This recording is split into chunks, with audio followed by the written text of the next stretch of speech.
a key verse that we'll start with. And it says, "Blessed is the nation whose God is the Lord." Blessed is the nation whose God is the Lord. And whenever we come to celebrate 4th of July, whenever we come to that time when we look at the historic roots of our land and how we were founded, that is one of the key verses that our Puritan Pilgrim forefathers would have had emblazoned in them. Blessed is the nation whose God is the Lord. I think about what goes on in Fitchburg every year when we have a parade, and you know, our parade is downtown and there's all different kinds of floats, and the vast majority of those floats have absolutely nothing to do with our nation, our political system. In fact, I think our float, Faith of Our Fathers, is the only one on which George Washington or one of the founding fathers shows up, and yet the 4th of July is all about our independence. It's all about who we are as a nation. It really should be going back to the roots of where we are. And the question being raised today is this question: is America a Christian nation? Is America a Christian nation? Now, I could ask you about your identity, your ethnic identity, and I could say to you, well, are you Italian? And if your mom and dad were Italian, then the answer is what? Yes, you're Italian. Now, you may be an Italian who lives here. You may be an Italian who thinks this way or that way. But you are an Italian. You were born an Italian. That's your identity. This nation was birthed by men and women of God who came here to found a Christian nation. Now, whatever you might want to do with that today, however you may want to live your life today, you can go ahead and live it any way. That's one of the advantages we'll find of a Christian nation. But don't tell me that this nation was not, and in fact is not, a Christian nation. You know, over the past several years, President Barack Obama has repeatedly claimed that America is not a Christian nation. I respectfully submit, Mr. President, you do not know your history. He asserted that while he was a U.S. Senator. And when he was running as a presidential candidate, again, we have quotes from him indicating his belief that America is not a Christian nation. And once he became president, he made a trip to Turkey where he announced to the whole world that Americans, quote, do not consider ourselves to be a Christian nation. Mr. President, you may not consider yourself to be a Christian nation, but 2/3 of the American people do in fact, right now, according to polls, believe this is a Christian nation. He made a subsequent to Egypt, and there he declared that America was one of the largest Muslim countries in the world. That's a direct quote from his speech in Egypt. Now, his own federal government statistics show that less than 1% of Americans are Muslim. Less than 1%. And yet he dares to say that America was one of the largest Muslim nations in the world. I think our president needs to get reinforced and re-educated about some of the foundations of our nation. Amen? The founding father and U.S. Supreme Court Justice John Marshall, he was a founding father, signed the early documents. He was on the original Supreme Court. Listen to what Justice John Marshall says. Quote, "With us, Christianity and religion are identified. It would be strange indeed if with such a people our institutions did not presuppose Christianity and did not often refer to it and exhibit relations with it. Christianity," he goes on to say, "is the religion that shaped America and made her what she is today. In fact, historically speaking, it can be irrefutably demonstrated that biblical Christianity in America produced most of our cherished traditions." That is a quote from one of our early founding fathers. Let's find out what other presidents have to say. We know we have a president now. In fact, President Barack Obama is the first president ever in American history to deny that America is a Christian nation. The first president. You and I are citizens of a nation where for the first time in our history, a president has denied that we are a Christian nation. John Adams, some of you will remember him from your history books. He wrote this, quote, "The general principles on which the fathers achieved independence were the general principles of Christianity. John Adams believed that had Christianity not been in the very soul and fiber of the founding fathers, there would be no independence, there would be no United States of America. Many, many years later, Teddy Roosevelt wrote this, quote, "The teachings of the Bible are so interwoven and entwined with our whole civic and social life that it would be literally impossible for us to figure to ourselves what would life be like if these teachings were removed." The President of the United States saying the Bible is interwoven with the very fabric of our life. Even Richard Nixon said, "Let us remember that as a Christian nation, we have a charge and we have a destiny." Thomas Jefferson is a favorite of the liberals who like to say that he wrote things that kind of denied Christianity, and it's usually because they don't read them right. They don't even understand what he meant when he talked about separation of church and state. They got that all mixed up. Let me tell you some things about Thomas Jefferson. Thomas Jefferson was instrumental in establishing weekly Sunday worship services at the U.S. Capitol, a practice that continued right through the 19th century. Thomas Jefferson, the supposed man who thought that we should have nothing to do with religion in our life, established Sunday worship in the very Capitol building itself. He was a regular and faithful attendant at those church services, not even allowing inclement weather to dissuade his weekly horseback travel to the Capitol Church. He once explained to a friend while they were walking together to church, "No nation," quote, this is what he said, "no nation has ever existed or been governed without religion, nor can it be. The Christian religion," Thomas Jefferson, "is the best religion that has been given to man, and I, as chief magistrate of this nation, am bound to give it the sanction of my example." Let me paraphrase that. Thomas Jefferson said, as president, I owe it to this nation to set a Christian example and to go to church every week. A far cry from a current President Obama who says that America's not a Christian nation. The U.S. Congress also affirmed that America is a Christian nation. You know, the idea to secularize our nation is not a new idea. Pagans never like it when they're around Christianity. Those who want to rebel against God are never happy when the godly reign. In 1852, think back that far, when some citizens sought a complete secularization of public life and a cessation of all religious activities by the government that was going on back in the 1800s, Congress responded with an unambiguous declarations about America as a Christian nation. Listen, in the House Judiciary Committee issued this proclamation, quote, "Had the people during the Revolution had a suspicion of any attempt to war against Christianity, that revolution would have been strangled in its cradle. At the time of the adoption of the Constitution and the amendments, the universal sentiment was that Christianity should be encouraged, not any one sect or denomination. Any attempt to level and discard all religion would have been viewed with universal indignation. In this age, there can be no substitute for Christianity." This is the House Judiciary Committee in 1852.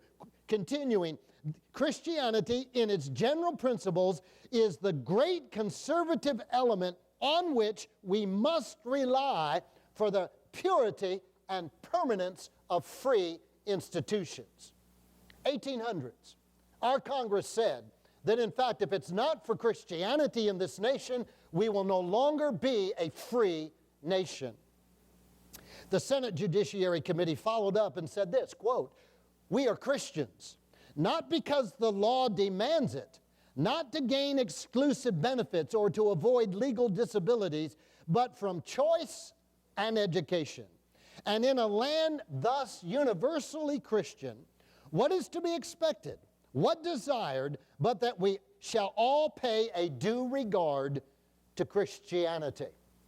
4 years later, 1856, the House of Representatives also declared, quote, The great, vital, and conservative element in our system is the belief of our people in the pure doctrines and divine truths of the gospel of Jesus Christ.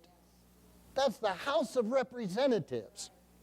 On March 3rd, 1863, while in the midst of the Civil War, the U.S. Senate requested President Abraham Lincoln to, quote, designate and set apart a day for national prayer and humiliation because, here's their request of the president, quote, sincerely believing that no people, however great in numbers and resources or however strong in the justice of their cause, can prosper without his favor, and at the same time deploring the national offenses which have provoked his righteous judgment, yet encouraged in this day of trouble by the assurance of his word to seek him for succor according to his appointed way through Jesus Christ, the Senate of the United States do hereby request the President of the United States by his proclamation to designate and set apart a day for national prayer and humiliation, end quote.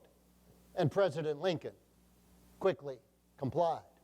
Can you imagine the Senate of the United States of America today sending a note to President Barack Obama saying that we want you to proclaim a day of repentance because we are a Christian nation and we need to appeal to God and to the Lord Jesus Christ? My goodness, what have we lost in our roots? If the presidential executive branch and the Senate, the legislative branch have supported it, the judicial branch of our government has consistently, until the 1960s, affirmed that America is a Christian nation. Justice Joseph Story lived in 1779 to 1845. He was appointed to the Supreme Court by President James Madison.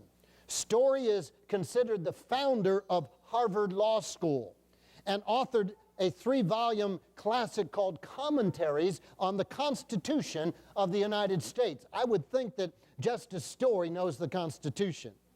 In his 34 years on the court, Justice Story authored opinions in 286 cases, of which 269 were reported as the majority opinion of the court. In other words, almost 90% of the time he voted where the majority was voting. So he represents the thinking of that court. He has been called the father of American jurisprudence. Let me tell you what he declared, quite openly, quote, one of the beautiful boasts of our municipal jurisprudence is that Christianity is a part of the common law. There never has been a period in which the common law did not recognize Christianity as laying its foundations. I verily believe Christianity is necessary to the support of a civil society. This is a justice in our Supreme Court. Justice David Brewer died in 1910. He was appointed to the court by President Benjamin Harrison, and he agreed with this. Brewer held several judgeships in Kansas. He served on a federal circuit court before his appointment to the Supreme Court. Listen to what he says, quote, we constantly speak of this republic as a Christian nation. In fact, as the leading Christian nation in the world. We classify nations in various ways, as for instance, by their form of government. One is a kingdom, another an empire, and still another a republic. We classify them also by race. Great Britain is an Anglo-Saxon nation. France is Gallic. Germany Teutonic. Russia is Slavic. And then still another, we classify them by religion. One is a Mohammedan nation. Others are heathen, and still others are Christian nations. This republic is classified among the Christian nations of the world. It was so formally declared by the Supreme Court of the United States. In the case of Holy Trinity Church versus United States, that court, after mentioning various circumstances, added these and many other matters which might be noticed, add a volume of unofficial declarations to the mass of organic utterances that this is a Christian nation. Justice David Brewer knows a little more than our current President of the United States. Brewer did not believe that calling America a Christian nation was some kind of hollow characterization. In fact, he penned an entire book setting forth the evidence that America was a Christian nation. And he concluded in his book, "I have said enough to show that Christianity came to this country with the first colonists, has been powerfully identified with its rapid development, colonial and national, and today exists as a mighty factor in the life of the Republic. This is a Christian nation. The calling of this Republic a Christian nation is not a mere pretense, but a recognition of an historical, legal, and social truth." Justice of the Supreme Court. Again, I repeat, I think our President Obama has no clue when it comes to who we are as a nation. In addition to its Christian nation declarations, the Supreme Court regularly relied, interestingly, on Christian principles as the basis of its rulings on issues such as marriage or citizenship, foreign affairs, or domestic treaties. Listen to this. When some federal territories, you might have studied this if you took history in college, when some federal territories attempted to introduce the practice of bigamy and polygamy, the Supreme Court disallowed those practices. On what basis? Quote, "Bigamy and polygamy are crimes by the laws of all civilized and Christian countries." They made their decision as the Supreme Court to outlaw bigamy because as the Supreme Court they believed the Bible was the foundation of the decisions we need to be making as a nation. In another case, the court similarly explained the organization of a community for the spread and practice of polygamy is contrary to the spirit of Christianity and of the civilization which Christianity has produced in the Western world. When the issue arose of whether marriages made in foreign nations would be recognized in the United States, the federal court held that foreign marriages would be recognized only if they were not contrary, quote, contrary to the general view of Christianity. Isn't that interesting? In other words, if you were married in a foreign land and you came here, the marriage is valid as long as it doesn't contradict the general understanding of Christians. In other words, if you married 5 wives in Africa, you cannot come here with 5 wives as a nation. Sounds to me like they thought this was a Christian nation. The Supreme Court also relied on Christian principles in its rulings on international policies. Listen to this. For example, if an American citizen living in a foreign land was accused of a crime under the laws of a fundamentally different nation, such as in Islamic nations, secular nations, and most recently in Japan following World War II, by means of international treaties, the U.S. citizen would be tried in front of the U.S. consul in that nation. These were called consular tribunals, rather than before the courts of that country. That was the treaties we made. If one of our citizens violates a law that you have in your Islamic nation, but it's not a law that would be broken in our Christian understanding, we will not surrender our citizen to your court to be tried under Sharia law.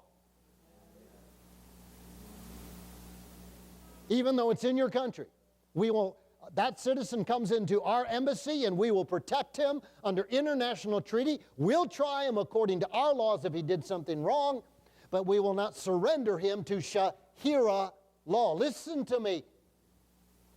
We're in a move now where Islam is trying to bring Sharia law into the United States. My. Now listen to what the Supreme Court said about this practice. Quote, "In other than Christian countries, they, the consuls, were by treaty stipulations usually clothed with authority to hear complaints against their countrymen and to sit in judgment upon them when charged with public offenses. The intense hostility of the people of Muslim faith to all other sects. Folks, this is the Supreme Court ruling. How far we've come in our political correctness. The intense hostility of the people of Muslim faith to all other sects, and particularly to Christians, affected all their transactions and all proceedings in those tribunals. Even the rules of evidence adopted by the Muslims placed those of different faith on equal ground in any controversy against them.